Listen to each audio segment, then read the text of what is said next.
नमस्कार दोस्तों।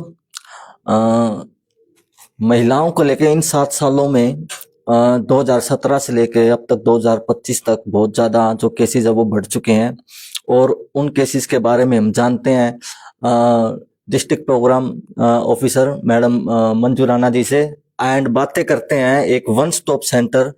इसमें हम क्या क्या सुविधाएं सरकार दे रही है महिलाओं को लेके।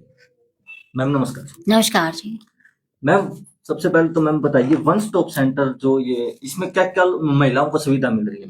ये वन स्टॉप सेंटर जो होता है, जैसे कि नाम से ही है कि एक स्टॉप, हाँ, कहीं पे भी महिलाएं किसी भी चैनल के थ्रू, जैसे हमारे पास जो महिलाएं आती हैं तो उनमें हम 5 दिन के लिए फ्री रहने का, खाने का और चिकित्सीय सहायता और उसकी मेडिकल हेल्प है या फिर उसको महिला को कोई लीगल हेल्प की जरूरत है या फिर काउंसलिंग की जरूरत है, फैमिलीज को मिलवा के उनकी काउंसलिंग करके उनको रिसेटल करते हैं। तो कुछ केसेस जैसे डोमेस्टिक वायलेंस के कुछ केस आ गए या पॉक्सो के केसेस हैं, तो हर तरह के केसेस की हम महिलाओं की मतलब सहायता करते हैं यहाँ पे। तो इसमें जैसे हमारी है आश्रय, फ्री आश्रय है, चिकित्सा सहायता है, परामर्श है, लीगल सहायता है, पुलिस सहायता है और इमरजेंसी सर्विसेज जो है वो प्रोवाइड करते हैं।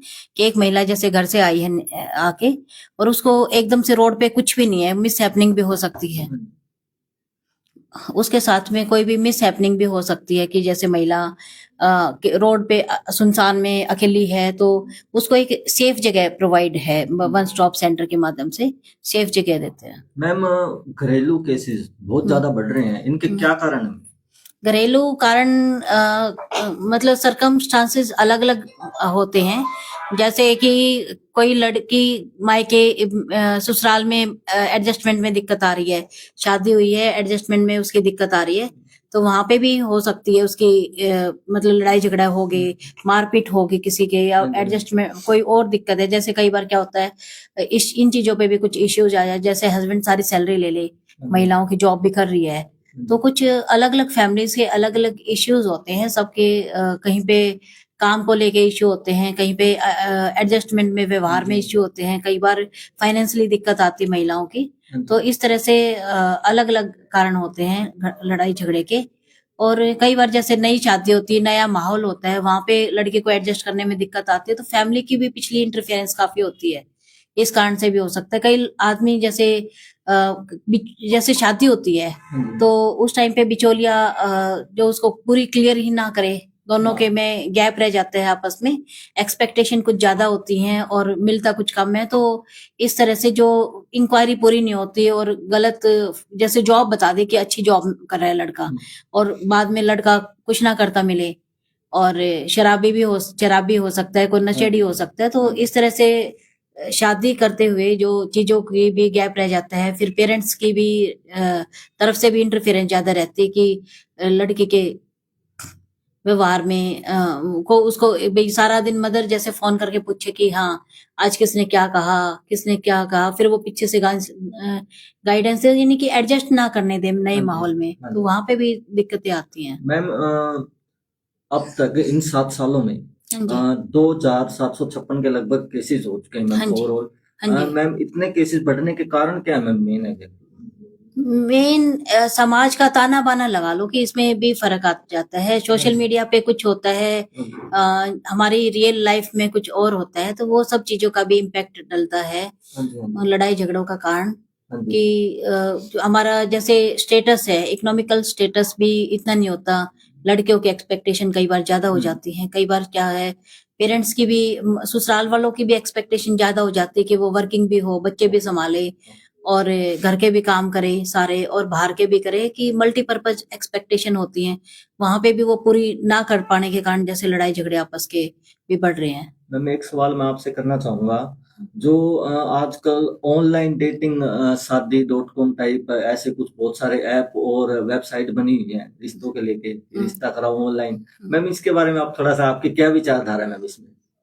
देखो पहले जैसे होता था, सामाजिक लोग जो होते थे वो वेरिफिकेशन अच्छे से करते थे, जहां तक मेरा अपना मानना है। तो अभी क्या कि पूरी तरह क्लियर नहीं होती चीजें, डेटा कुछ आता है, रियलिटी कुछ और होती है, तो उसमें भी फर्क आ जाता है।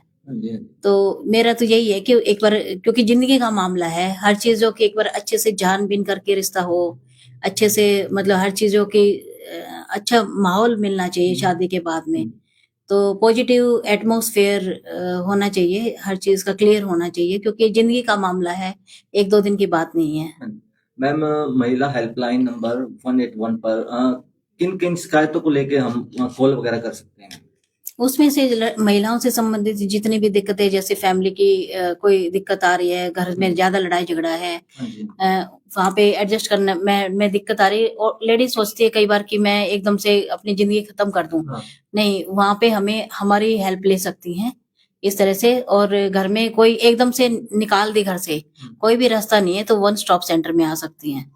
तो ये भी एक चैनल है हमारे यहाँ पे। आम जनता को आप क्या संदेश देना चाहोगे मैम?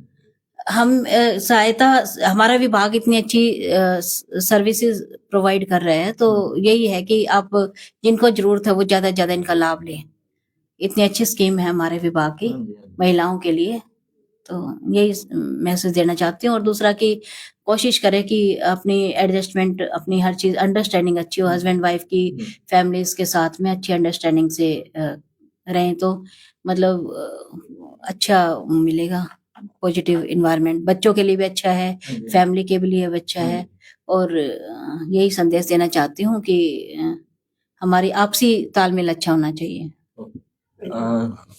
Thank you ma'am.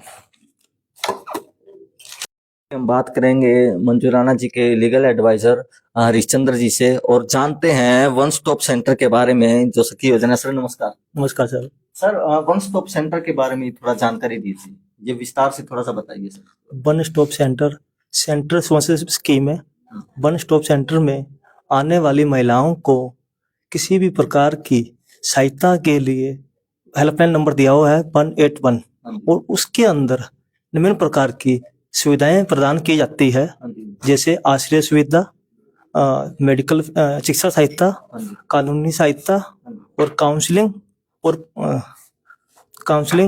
ये सभी सहायता उपलब्ध कराई जाती है, निःशुल्क उपलब्ध कराई जाती है। और महिला किसी भी डायरेक्शन से आ सकती है, डायरेक्ट आ सकती है महिला, या 181 के माध्यम से आ सकती है, या किसी अन्य एनजीओ या सेवा से किसी के माध्यम से आ सकती है। हाँ।